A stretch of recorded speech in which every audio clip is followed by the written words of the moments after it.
Awal film, kita diperkenalkan dengan pasangan bernama James dan Sophie. Hari itu adalah hari pertama James di perusahaan baru karena dia ibarat menerima warisan dari ayahnya menjadi CEO di perusahaan menggantikan posisi ayahnya. Tak lupa juga pasangan ini mendapat sebuah rumah megah warisan dari ayahnya James. Sebelum pergi, James memberikan sebuah buku kepada Sophie. Sophie terlihat tak bisa menerima semua ini karena dirinya tidak terbiasa menjadi orang kaya apalagi memiliki pembantu di rumahnya. Ini dibuktikan dengan pembantunya yang bingung ingin mengerjakan apa ya. Karena setiap pekerjaan yang ingin ia kerjakan selalu ditolak oleh Mbak Sophie dan berkata, biar aku aja, aku bisa sendiri kok. Ya, si pembantu bingung dong, ini kan pekerjaan gua. Tetapi Mbak Sophie meyakinkan si pembantu dengan berkata, aku tahu menjadi pembantu bukanlah mimpimu. Jadi mengapa kau tidak memberitahu diriku mengenai mimpimu? I'm trying to feel more comfortable here. Why don't you tell me what your ideal new life would be? Malam hari tiba, James baru kembali dari kantor dan tak melihat siapapun di rumah, kecuali Sophia sendiri di kamar. James bertanya kepada Sophie di mana para pembantu. Sophie berkata, aku memecatnya. Lantas James bingung, baru juga sehari kerja udah dipecat. Sophie pun memberitahu bahwasannya ia memecat mereka dan mengirim mereka untuk mendapatkan mimpi mereka, sekaligus memberikan mereka gaji selama 2 tahun dibayar tunai. Sungguh baik hati sekali Mbak Sophie ini ya. Cuk, gak tahu apa nyari uang itu susah. James pun awalnya merasa aneh, namun kalian Mbak Sophie untuk merayu suaminya tidak bisa diragukan lagi. Ia mengeluarkan jurus pengencrotan di saat itu juga agar James diam dan tak banyak bertanya. Nah kan benar saja, esoknya ketika James sedang melakukan rapat di perusahaannya, ia mendapat telepon yang katanya penting dari istrinya. Di telepon istrinya mengatakan bahwa ia tak bisa merapikan halaman rumahnya dan James menerima dan menjawab dengan sabar. Singkat cerita, malam hari saat James yang tak memiliki keahlian untuk menggunakan mesin rumput merasa frustasi akan mesin itu.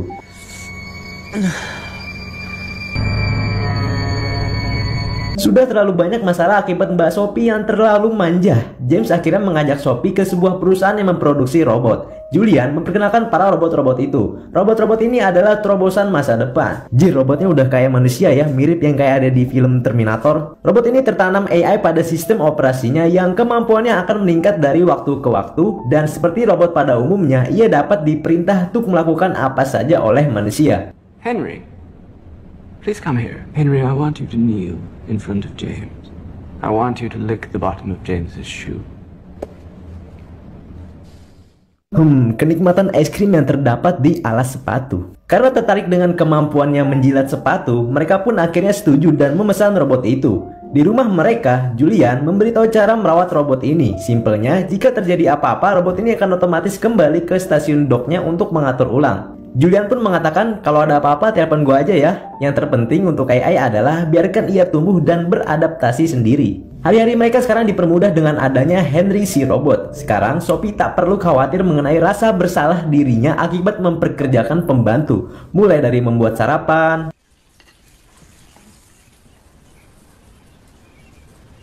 merapihkan halaman, dan bahkan merapihkan kamar. Henry, get out.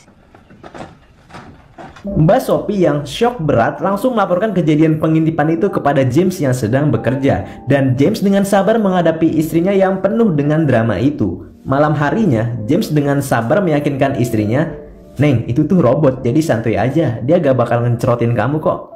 Mbak Sophie pun akhirnya perlahan menerima hal itu. James yang ingin mencoba lebih memahami Henry, mengajak Henry untuk bermain badminton malam itu juga.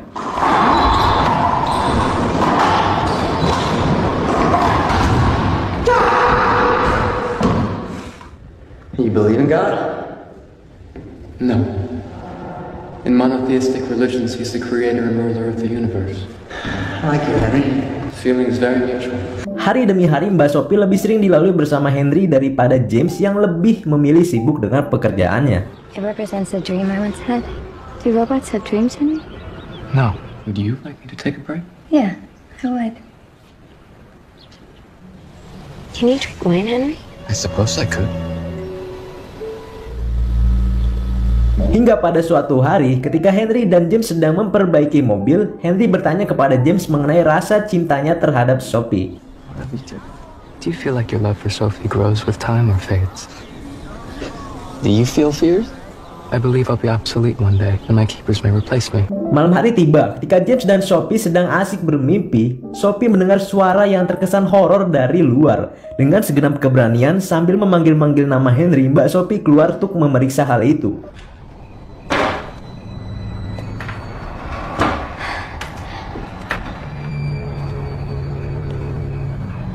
Hal aneh mulai terjadi pada Henry. Sophie menemukan Henry di luar tanpa busana dan Henry katanya mengalami mimpi menjadi manusia kala itu. Where am I? You're outside the house. Henry, were you dreaming? Yes. Tatkala Sophie membawa Henry masuk, ternyata James juga ikut keluar dan memergoki Henry yang sedang tak berbusana bersama istrinya. Esoknya, mereka memanggil Julian dan menceritakan hal itu. Julian mengatakan itu adalah kesalahan program yang memang mungkin terjadi dan juga memberitahu bahwa robot ini akan memiliki sifat-sifat manusia jika kau terus mengajarkan mereka bersikap seperti manusia. Setelah itu, James dan Sophie terlihat cekcok. James menyalahkan Sophie karena menurut dirinya Mbak Sophie lah yang sudah terlalu jauh mengajarkan Henry menjadi seperti manusia dan memintanya untuk menghentikan hal-hal itu. Tentu saja ya, Mbak Sophie pun ngambek dan dia nggak mau disalahin. Kemudian ia pergi langsung ke kamarnya. Esok harinya di kantor, James mendapatkan masalah di perusahaannya. Laporan mengatakan bahwa perusahaan miliknya mengalami penurunan performa akibat munculnya saingan-saingan perusahaan lain. Tentu saja sekarang James sedang merasakan mumet akibat pekerjaannya. Malam harinya ketika ia pulang ke rumah untuk menghilangkan rasa mumet di kepalanya, James mengajak Sophie untuk segera melakukan pengencrotan. Akan tetapi Mbak Sophie menolaknya. Maybe we could. I'm not really in the mood, James. Cuk, ya udahlah, gue nyabun aja ya. Scene pun tiba-tiba berpindah ke Mbak Sophie yang sedang diberikan servis pijat plus-plus oleh Henry.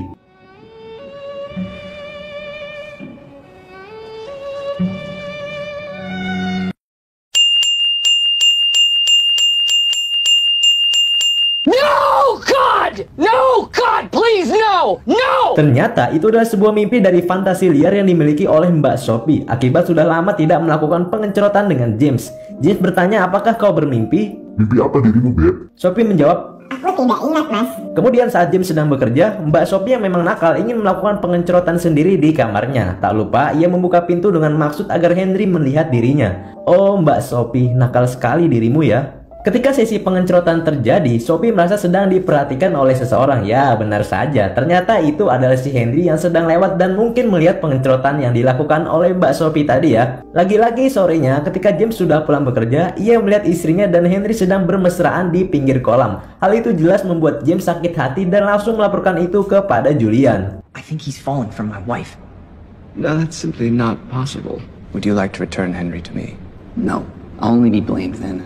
Henry's perfection is only a mirror that reflects the desires of his keepers. I truly think this is a conversation best had with your wife. Setelah itu James langsung berbicara empat mata dengan Henry dan mengatakan untuk segera menjauhi istrinya. Akan tetapi James bingung karena para tuan-tuannya mempunyai keinginan yang berbeda. Sophie menginginkan untuk dibahagiakan oleh Henry, akan tetapi James menginginkan Henry untuk menjauhi Sophie. Yang mana yang benar? Setelah itu Henry langsung melaporkan hal itu kepada Sophie dan tentu saja langsung terjadi perdebatan kala itu. Di sini terlihat bahwa cinta mereka hari demi hari semakin memudar akibat kehidupan baru yang dimiliki mereka. Hingga akhirnya Sophie memutuskan untuk minggat dan tinggal di tempat lain sementara waktu.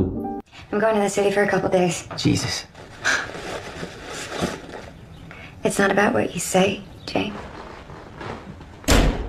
James sekarang tinggal bersama Henry di rumah. Kala itu selepas mandi ia memanggil Henry untuk mencukur wajahnya dan ternyata di sana mereka berdua tak berbusana dan lebih mencelengkannya lagi. Terjadilah adu pedang di antara mereka berdua. I need my razor. I will shave you.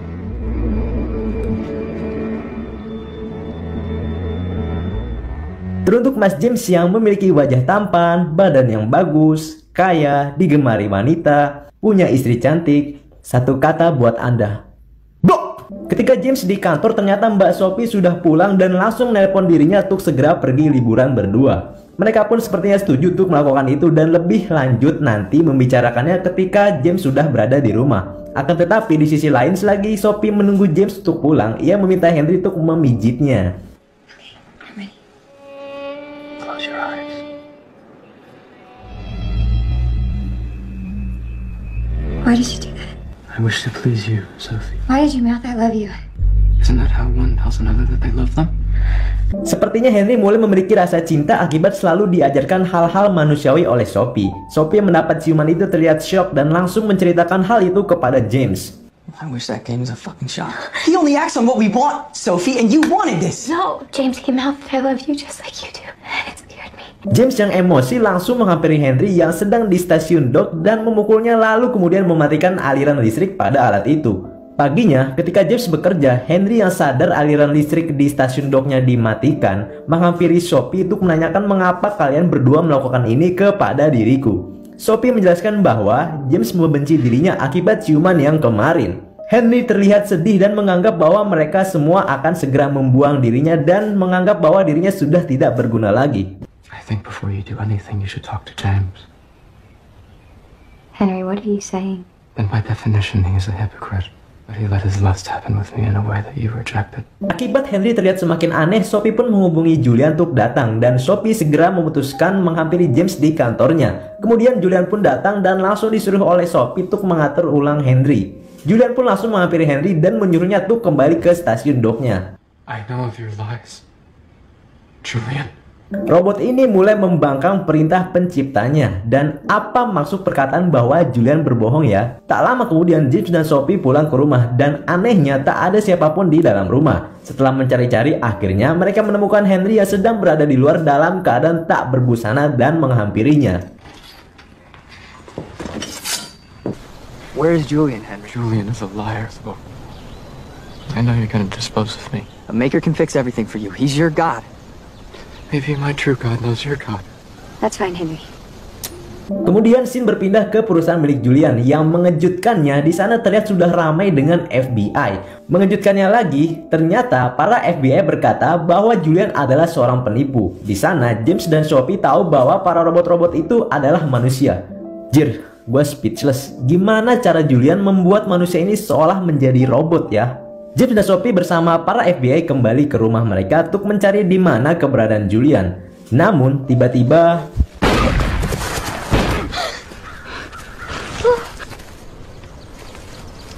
di kala itu juga Julian mengungkapkan yang sebenarnya. Ia ternyata menemukan Henry saat masih berumur 3 tahun dengan keadaan yang tak karuan. Ia pun memberitahu bahwa tujuannya mulia untuk menghapus ketidaksempurnaan manusia yang itu semua untuk kebaikan kita. Tetapi tiba-tiba You rejected him, just like his mother. Without a choice otherwise. Henry's human! Only better. Don't you see my father was a genius? And I'll do it anyway. Henry langsung menghabisi Julian kala itu juga. Lalu setelah itu Henry langsung pergi untuk melakukan harakiri, yaitu bunuh diri sambil menghadap ke matahari. Setelah melakukan itu, Henry meminta maaf atas segala hal yang telah membuat kehidupan rumah tangga mereka hancur dan Henry pun pergi untuk selama-lamanya. No, Henry. No. Scene kemudian berpindah ke 5 tahun kemudian, di mana di sana terlihat bahwa mereka sudah memiliki anak yang bernama Henry juga dan akan memberitahukan kisah kelam mereka kepada anaknya suatu hari nanti. And one day we'll have to tell him that story. You were named after someone very special. Go ahead and play with your new friend before we have to go. Ending yang menceleng.